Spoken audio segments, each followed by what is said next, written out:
रहीमदास जो है, इनका असली नाम है अब्दुल रहीम खान खाना। क्या नाम है? अब्दुल रहीम खान खाना। और इनका जन्म जो है 1556 और मृत्यु 1627 में हो चुकी थी। रहीम का पुराना नाम अब्दुल रहीम खान खाना था।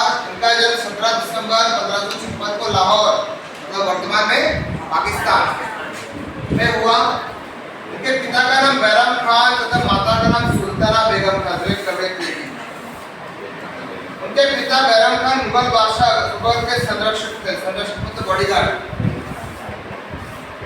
कहा जाता है कि रहीम का नामकरण अकबर ने ही किया था। उन्होंने जो कविता लिखी है, देखिए रहीमदास और कबीरदास, इन्होंने मूल्य परक कविता या दोहे की रचना की है। इनके दोहे कबीर के दोहे एक समान प्रतीत होते हैं। और इनके जो दोहे हैं उन्हें दोहे क्यों कहा जाता है, क्या कारण है? दो पंक्तियों का दोहा जो है, दो पंक्तियों का मतलब, इसलिए उसे दोहा कहते हैं, दोहा छंद कहते हैं।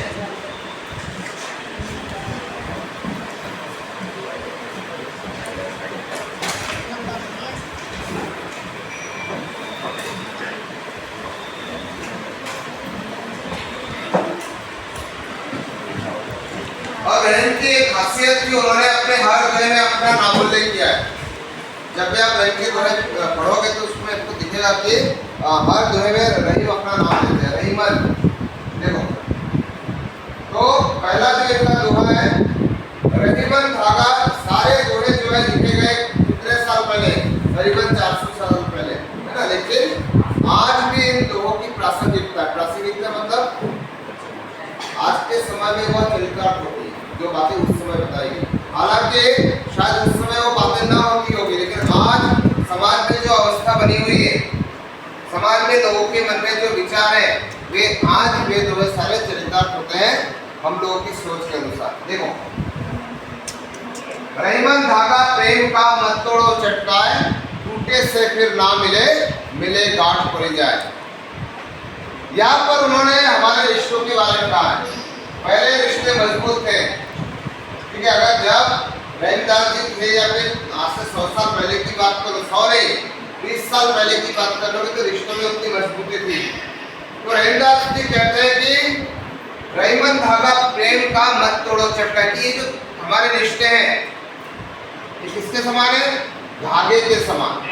प्रेम के रिश्ते किसके समान है? धागे के समान नाजुक। इसे झटके से नहीं तोड़ना चाहिए। कहा कि मत तोड़ो चटकाए, झटके से। जिस तरह से हम धागे को झटके से तोड़ते हैं, उस तरह से हमारे रिश्तों को धागे के समान मत तोड़ो, क्योंकि टूटे से फिर ना मिले, मिले गांठ पड़ी जाए। ताकि एक बार धागा जब टूट जाता है और हम उसे फिर से जोड़ने की कोशिश करते हैं, तो उसमें गठान या गांठ पड़ जाती है। पड़ती है कि नहीं?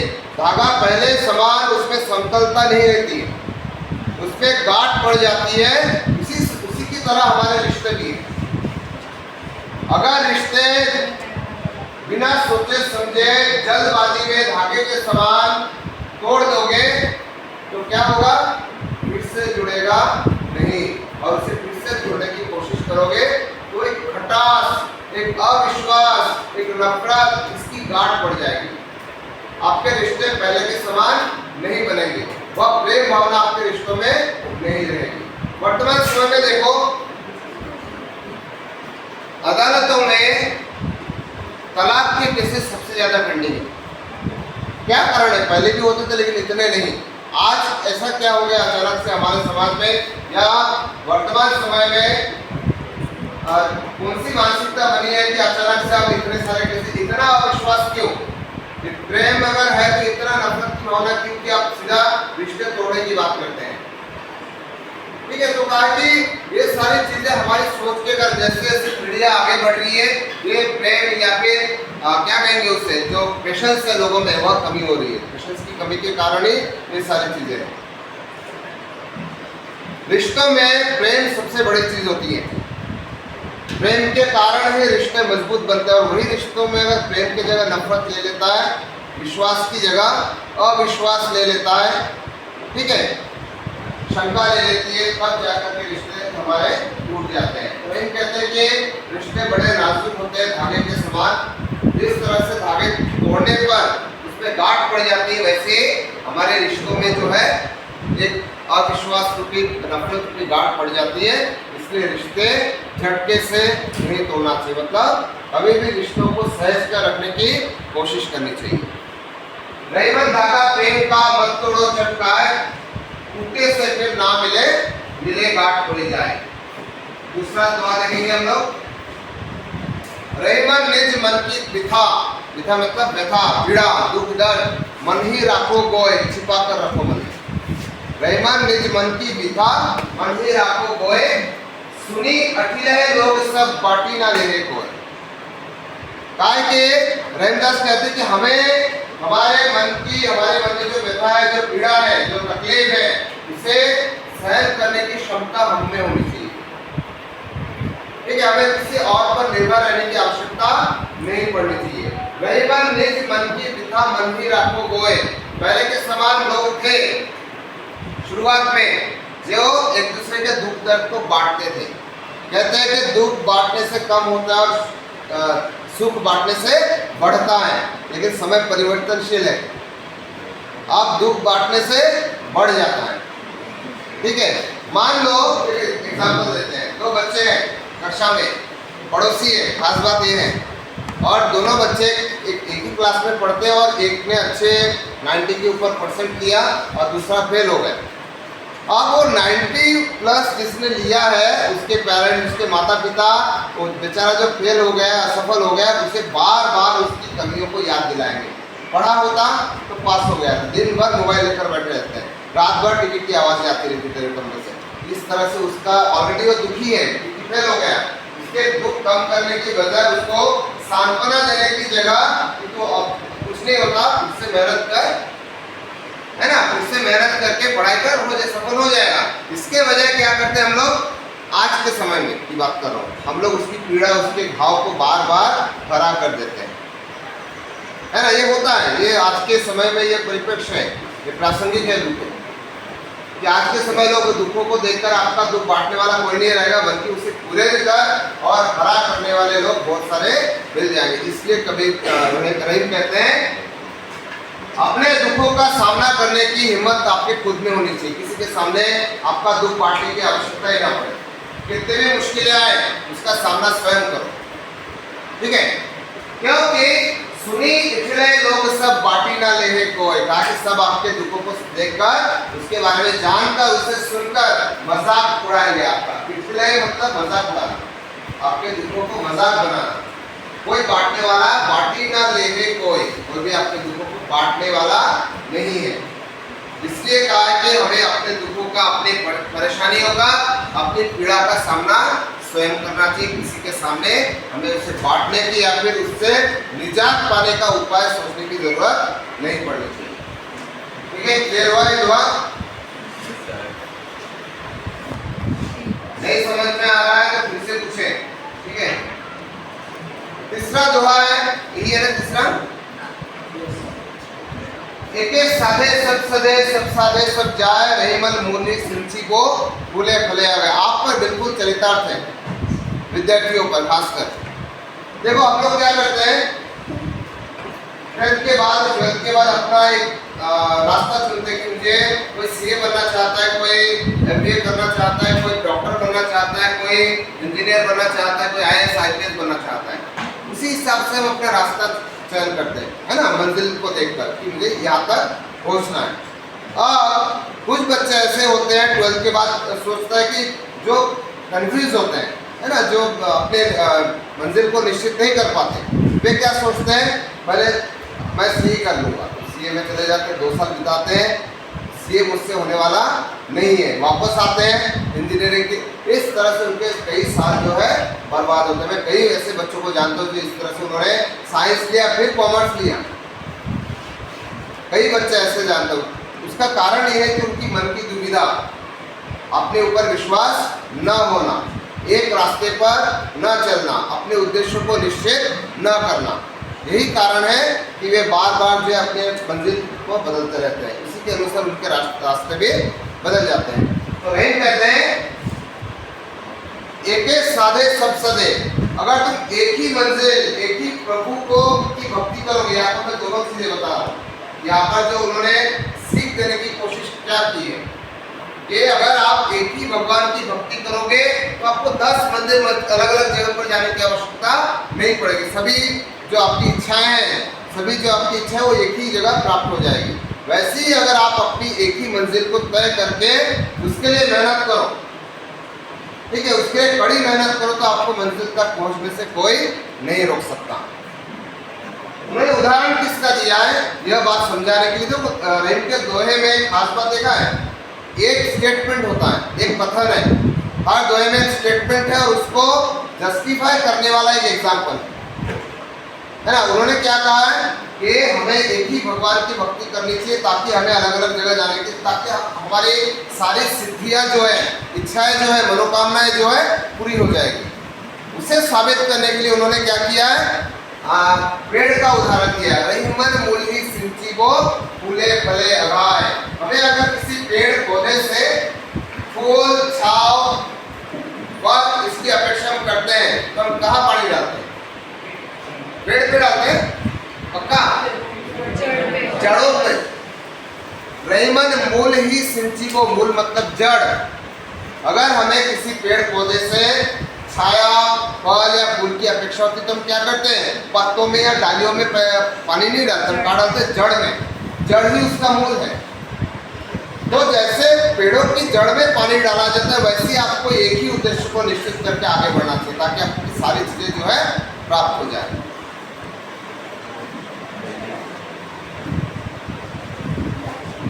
हाँ, ये हो गए, ये सारे सब सारे। इसके बाद ये देखो दरक दुआ रथ के बोट, मुझे वही लग रहा था।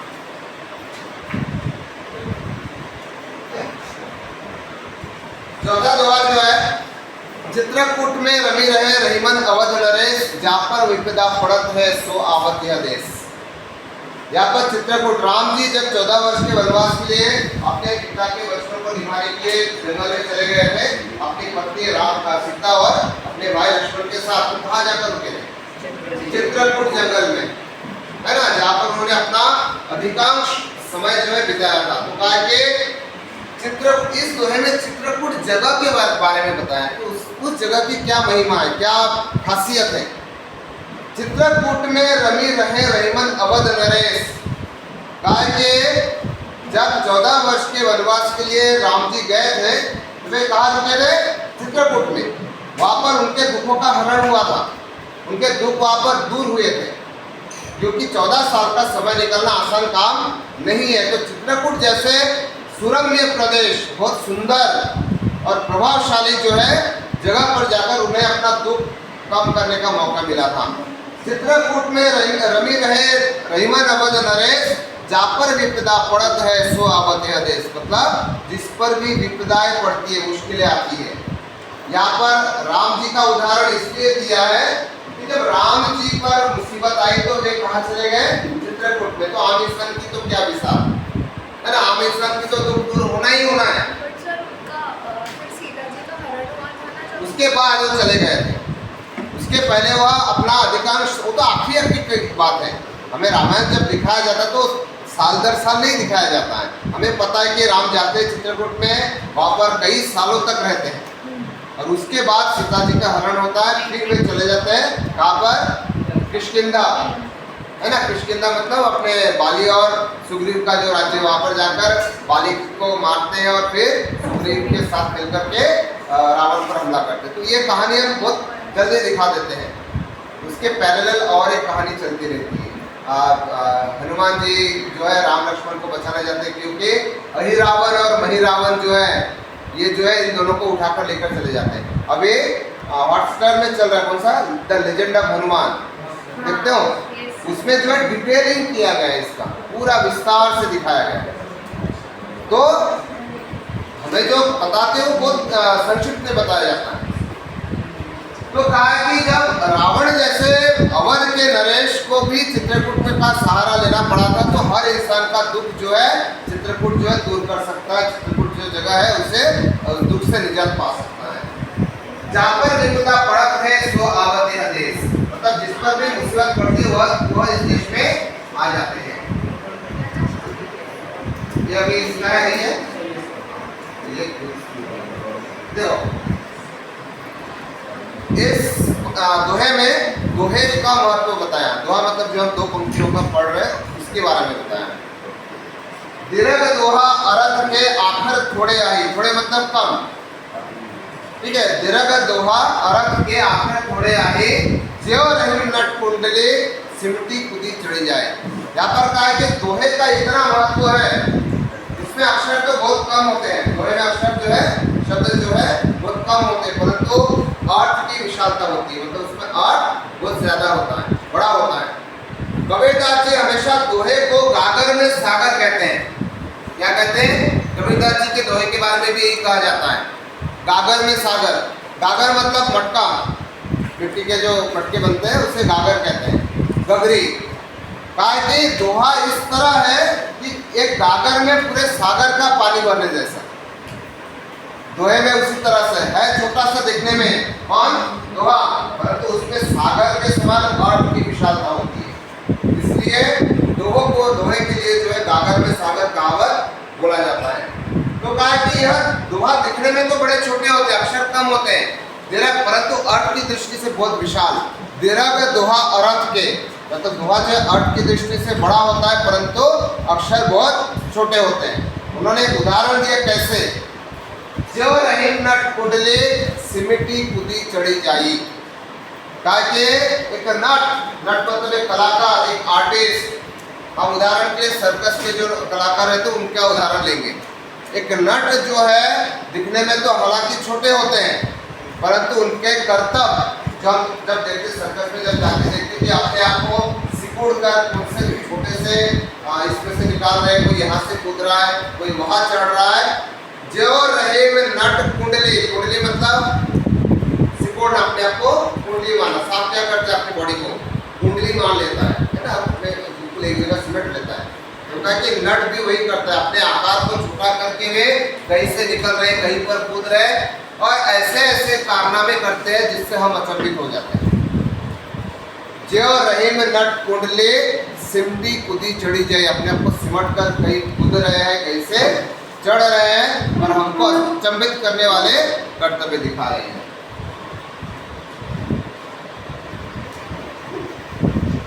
हाँ, इस दोहे के माध्यम से उन्होंने कर्म को महत्व बताया। कर्म का महत्व बताते हुए कहा कि कर्म हमारे सबसे महत्वपूर्ण है, आकार नहीं। ठीक है, कोई कितना भी बड़ा होगा उसके कर्म अगर अच्छे नहीं है तो उसके बड़े होने का कोई फायदा नहीं है। ठीक है, घने रहे में जल पंख को, पंख जल मतलब कीचड़ का पानी। ठीक है, लघु जिय पिय दगाए उदधि बढ़ाई कौन है जगत पियासु जाए। कहा कि बहन कहते हैं कि उस जंगल में थोड़ा सा जो पानी बचा हुआ है जो कीचड़ से रहित है, जिसमें कीचड़ भरा हुआ है, कीचड़ सहित उस पानी को छोटे छोटे जीव जंतु पीकर अपनी प्यास बुझा सकते हैं। कभी आप पर भी ऐसी मुसीबत आए, जंगल में फंस गए हैं, अब बिना पानी तो खत्म है ना, मृत्यु निश्चित है, तब अगर वह कीचड़ का पानी आपके सामने हम पी लेंगे, थोड़ी तबीयत बिगड़ जाएगी लेकिन जान तो बच जाएगी। ठीक है, तो कहा कि वे पंख जल जो है बहुत महत्व है, उसका भी बड़प्पन है, क्योंकि वह जो है ऐसे समय में छोटे जीव जंतुओं की प्यास बुझाने की क्षमता उसमें है। हालांकि छोटा सा है, गर्मी में क्या होता है पानी सूख जाता है जंगलों में, एक छोटे छोटे ऐसे तालाब के बीच में थोड़ा थोड़ा पानी बचा रहता है और पशु पक्षी जो उसी पानी का इस्तेमाल करके अपनी प्यास बुझाते हैं। तो कहा कि वह पंकजल धन्य है, धन्य मतलब तारीफ के काबिल। ठीक है, उसे हमें महान मानना चाहिए क्योंकि वह किसी की प्यास बुझाने की क्षमता उसमें होती है। परंतु उदधि बढ़ाई कौन है जगत प्यासु जाए। उदधि मतलब सागर, समुद्र। कहा कि उस उदधि की बढ़ाई कौन करेगा, बढ़ाई मतलब गुणगान। उदधि की बढ़ाई कौन करेगा, जिसके अंदर जाकर भी प्यासा प्यासा ही लौट आता है। क्योंकि क्या रहता है सागर का पानी खारा है ना, सागर का पानी खारा रहता है। अगर हम खारे पानी को पिएंगे तो हमारी छाती में नमक जम जाएगा, हमारी मृत्यु तुरंत मिल जाएगी। तो कहा कि उस सागर के पानी में इतनी क्षमता नहीं है कि वो किसी की प्यास बुझा पाए।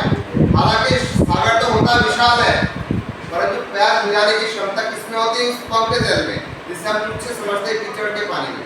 तो कहा कि आकार का कोई महत्व नहीं है, महत्व किसका है? बस कर्म का महत्व है। आप कैसे काम करते हो, आप किसी के काम आते हो कि नहीं, वह महत्वपूर्ण है। तो ये इसके माध्यम से हमारे समाज के लोगों के बारे में कहा है। धनी लोग का होने से कोई महत्व नहीं है, लेकिन जो दूसरों की मदद करने की भावना जिसमें होती है वही सबसे बड़ा होता है।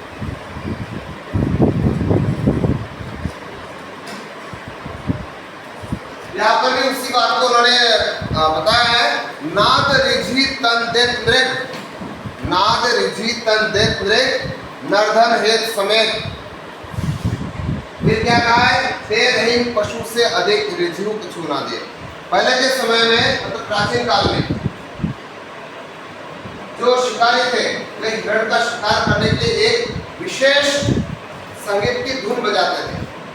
ठीक है, नाद, नाद मतलब संगीत की धुन। नाद ऋषि तंद देत मृग, और उस मृग को, उस हिरण को वह धुन इतना प्रिय है कि वह उस धुन की ओर बढ़ जाता है और अपने प्राण त्याग देता है। ताकि मृग जो है नाद के लिए, संगीत की धुन के लिए, लय के लिए अपने प्राण त्याग देता है, क्योंकि उससे वह प्रेम करता है। उसे यह नहीं पता वह शिकारी खड़ा है, वह तो निकल पड़ता है उस जहाँ से आवाज आ रही है उस तरफ दौड़ते हुए, और सामने कौन मिलता है? उसे शिकारी मिलता है ना। तो शिकारी मिलता है, उसका शिकार करता है। कहा कि इस तरह से मृग जो है अपने प्रेम की खातिर, अपने प्रेम के कारण अपना प्राण त्याग देता है। नरधन हेत समेत, और नर, नर मतलब इंसान, यहाँ पे नर उससे कहा जो परोपकारी है, दूसरों के लिए काम करते हैं। ठीक है, नरधन हेत समेत, नर जो है दूसरों के उपकार के लिए पैसे एकत्रित करते हैं। हेत मतलब परहित, परोपकार। हमारे समाज में ऐसे कई सारे उदाहरण हैं जो ऐसे काम करते हैं। जैसे कौन है जो अपने कमाई का, अपने पैसों का सबसे ज़्यादा हिस्सा वेलफेयर के लिए डोनेट करते हैं? Tata group of industries.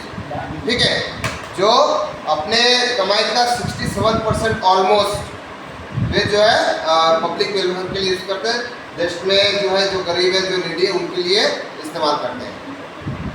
तो ऐसे लोगों को उन्होंने परोपकार कहा, जो अपने लिए नहीं दूसरों के लिए पैसे एकत्रित करते हैं, दूसरों के उपकार के लिए काम करते हैं।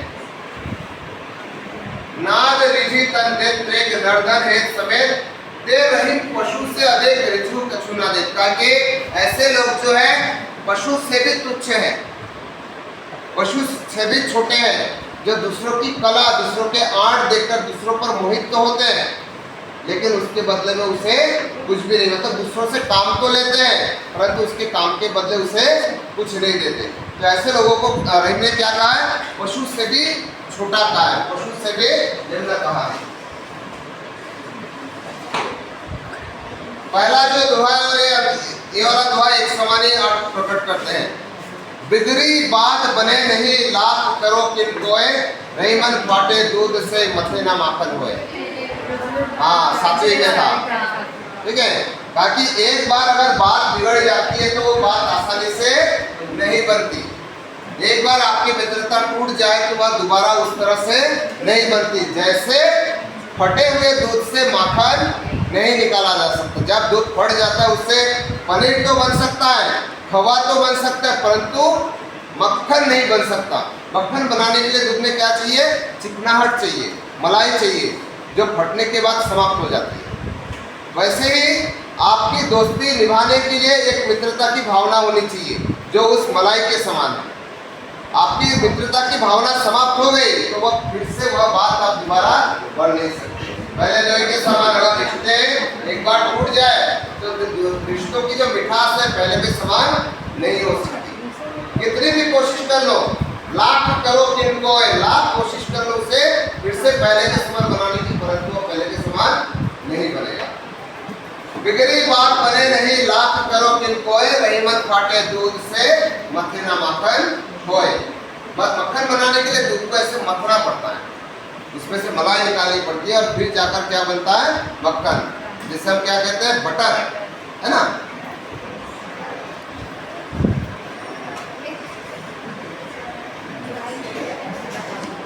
हाँ देखो, रहीमन देखी बड़े ने को लघु ना दीजिए डारी, जहाँ काम आवे सुई कहा करे तरवारी। कहा कि हमें बड़े लोगों का साथ पाकर छोटों की उपेक्षा नहीं करनी चाहिए। उपेक्षा मतलब निग्लेक्ट करना, उन्हें छोटा समझना, छोटा समझने की भूल भी ना करें। लास्ट ईयर 7th में कविता थी, एक दिन का उड़कर जब आग में चली गई तो मुझे पीड़ा हुई, जो पीड़ा कोई दूर नहीं कर पाया। तो एक दिन का जो है आपको दर्द पहुंचाने के लिए काफी होते हैं। तो कहा कि इसलिए बड़े लोगों के साथ रहकर छोटों की उपेक्षा नहीं करनी चाहिए। रहीमन देखी बड़े को लघु ना दीजिए डारी, जहाँ काम आवे सुई कहा करे तरवारी। क्योंकि जहाँ सुई का काम है वह सुई करेगी, तलवार का इसमें कोई योगदान नहीं। पैर में कांटा चुभ जाएगा, कपड़े सिलाते समय हम क्या तलवार लेकर कपड़े सिलाएंगे या कांटा निकालेंगे? नहीं ना, हमें कांटा निकालने के लिए सुई का ही प्रयोग करना पड़ेगा, कपड़े सिलाने के लिए सुई का ही प्रयोग करना पड़ेगा। और तलवार अपना काम कहाँ पर करेगी? युद्ध क्षेत्र में, जहाँ उसे करना है ना। तो कहा कि इस तरह से हर व्यक्ति का अपना महत्व है, चाहे छोटे से लेकर बड़े क्यों ना हो। आप अपने घर में जो काम करने वाले लोग आते हैं, आपके बाथरूम साफ करने वाले, उनका भी अपना काम है, अपना महत्व है। 2 दिन ना आए तो आपकी हालत खराब हो जाती है ना। तो उनका भी महत्व है, लेकिन हम उन्हें छोटा समझने की भूल करते हैं। उनका हमारी भूल कब हमें भूल समझ में आती है? जब वो 3-4 दिन गायब रहते हैं। कभी कभार ऐसे होते हैं, तो कोई बाथरूम में जाने की इच्छा किसी की नहीं होती, उसे साफ करने की इच्छा किसी की नहीं होती। कुछ साल पहले दिल्ली में जो दिल्ली के म्युनिसिपल कॉर्पोरेशन के कर्मचारी, उन्होंने हड़ताल कर दिया था, कुछ इश्यूज थे उनके। तो 2 या 3 दिन में दिल्ली का पूरा कचरा सड़कों पर आ गया और सब चारों तरफ बीमारियां फैल चुकी थी। तो जो कचरा एकत्रित करते उनका भी महत्व है, वो अपने ऊपर आए, है ना। तो अपने पर आए तो कुछ भी कर सकते हैं, हमारी हालत खराब कर सकते हैं, हमारा जीना हराम कर सकते हैं, ठीक है। इसलिए हमें इन्हें छोटा समझने की भूल नहीं करनी चाहिए। इनका हर एक इंसान का अपना अपना कार्य है, उसके ओहदे के अनुसार, और वह कार्य महत्वपूर्ण है। कोई भी कार्य छोटा या कोई भी कार्य बड़ा नहीं होता, ठीक है। नेक्स्ट,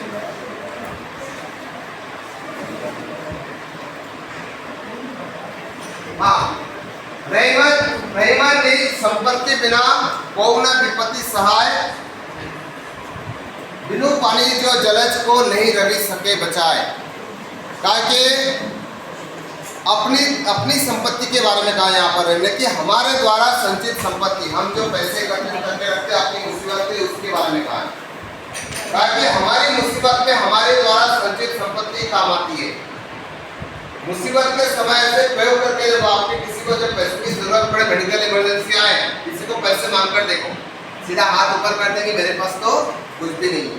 ये होता है, यही समाज की सच्चाई है, हमारी सोसाइटी की सच्चाई। हम किसी से आर्थिक मदद मांगेंगे तो सीधा नकार जाएगा। इसलिए कबीर कहते हैं, अपनी मुसीबत में हमेशा अपनों का साथ होता है, अपनी द्वारा संचित संपत्ति का ही साथ होता है, दूसरा हमारा साथ नहीं देगा। रहीमन ने संपत्ति बिना को न विपत्ति सहाय, मतलब कोई भी विपत्ति में हमें अपनी संपत्ति काम आती है। उन्होंने उदाहरण क्या दिया है? बिनु पानी जो जलज को नहीं रवि सके बचाए। पेड़ पौधे अपना खाना कैसे बनाते हैं? फोटोसिंथेसिस, प्रकाश संश्लेषण कहते हैं उसे हिंदी में। पानी और सूर्य किरण की मदद से वे अपना खाना बनाते हैं और जीवित रहते हैं, करेक्ट। अब यहाँ पर उन्होंने कमल का उदाहरण दिया है कि कमल जो है किस तरह से अपना खाना बनाता है, सूर्य प्रकाश, और उसके बाद जो अपनी संपत्ति है पानी। कमल की संपत्ति क्या है? पानी, जिससे वह मिलाकर के अपने आप को जीवित रखता है। लेकिन गर्मी के समय में जब कमल की अपनी संपत्ति पानी समाप्त हो जाता है, तब क्या उसे जीवन देने वाला सूर्य भी उसे बचा नहीं पाता। पता है क्या? सूरज उसे उल्टा क्या करता है? सूखा देता है। गर्मी के समय जब कमल तालाब में पानी सूख जाता है तो कमल जीवित रहता है क्या? जीवन देने वाला या फिर उसे जीवित रखने वाला सूर्य उसे क्या करता है? जला देता है, उसे सुखा देता है। इसलिए कहा है कि कमल की अपनी संपत्ति जब उसके पास नहीं होती, अपनी संपत्ति अर्थात उसका पानी, तब सूर्य भी जो उसे जीवन देता है वह भी उसे बचा नहीं सकता। बिना पानी जो जलज को नहीं रवि सके बचाए, बिना पानी जलज को जो है बिना पानी के कौन नहीं बचा पाता? रवि, सूर्य भी नहीं बचा पाता। अंतिम दुआ, रहमन पानी राखिए बिन पानी सब सुन, पानी गए ना उबरे मोती मानुष चुन। यहाँ पर पानी का प्रयोग 3 अर्थों में किया, अलग अलग अर्थ है पानी का। रहमन पानी राखिए बिन पानी सब सुन, कहा कि हमें पानी हमेशा बचाकर रखना चाहिए। हमें पीने के पानी के बारे में नहीं बात की, ठीक है, आते हैं उस पर। हमें हमेशा पानी बचाकर रखना चाहिए क्योंकि पानी के बिना सब सुना है, ऐसे भी सुना है। अगर हम पीने के पानी की भी बात करते हैं तब भी सब सुना है, लेकिन यहाँ पर अलग अर्थ में प्रयोग किया है कि अगर हम पानी बचाकर नहीं रखेंगे तो हमारा जीवन सूना हो जाएगा। अब इसके लिए पानी क्या है? देखो, पानी गए ना उबरे मोती मानुष चून। अगर पानी नहीं रहेगा तो ये तीनों का जीवन क्या हो जाएगा? पूरी तरह से व्यर्थ हो जाएगा। मोती के लिए उसकी चमक, हम मोती क्यों खरीदते हैं? मोती की माला क्यों पहनते हैं? उसकी चमक के कारण। तो मोती के लिए पानी क्या है? मोती के लिए पानी क्या है? उसकी चमक। पानी क्या है? उसकी चमक, जो उसके लिए जरूरी है। बिना चमक के मोती का कोई मूल्य नहीं, मोती मूल्य शून्य है, इसका कोई महत्व नहीं है।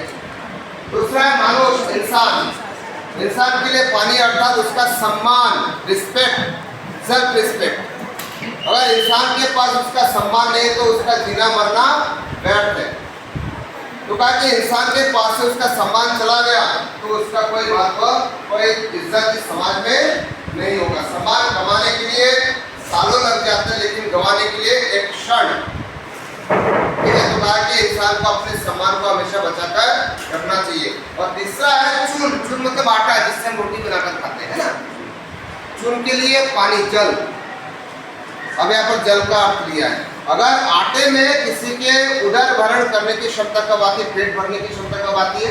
जब उसे पानी से गूंथा जाए, है ना, उसे डो बना करके फिर रोटी बनती है। सूखा आटा खाओ, फेफड़े में फंस जाएगा, तुरंत मौत। खाकर देखो कभी, अगर ऐसे प्रयोग करना है तो नहीं खा सकते। अब सिंपल सी बात है, एक दाना अगर हमारे इसमें थ्रोट में फंस जाए तो हमें कितनी तकलीफ होती है। एक दाना चावल का, या कभी ऊपर यहाँ से जब हम खाते तो एक नली जो है हमारे नाक से आती, तो ऊपर कभी कभी दाना फंस जाता है। पानी भी फंस गया तो हमारी हालत खांसते खांसते खराब हो जाती है। तो क्या जब सूखा आटा किसी का उदर भरण नहीं कर सकता, किसी का पेट नहीं भर सकता जब तक उसमें पानी ना मिला जाए। इसी तरह से उन्होंने कहा है कि मोती के लिए उसकी चमक पानी है, जो बहुत बहुत महत्वपूर्ण है। इंसान के लिए उसका आत्मसम्मान, उसका सेल्फ रिस्पेक्ट बहुत महत्वपूर्ण है, वह पानी है। तो पानी का जो 3 अर्थ में प्रयोग हुआ समझ में आया? एक है मोती के लिए उसकी चमक, इंसान के लिए उसका सम्मान, रिस्पेक्ट, और चून आटे के लिए पानी, जल। तो इसी तरह से कवि ने जो है 3 अर्थों में इसका प्रयोग किया है और इसका महत्व बताया। ठीक है, इस तरह से कबीर ने रहीम के दोहे जो है समाप्त।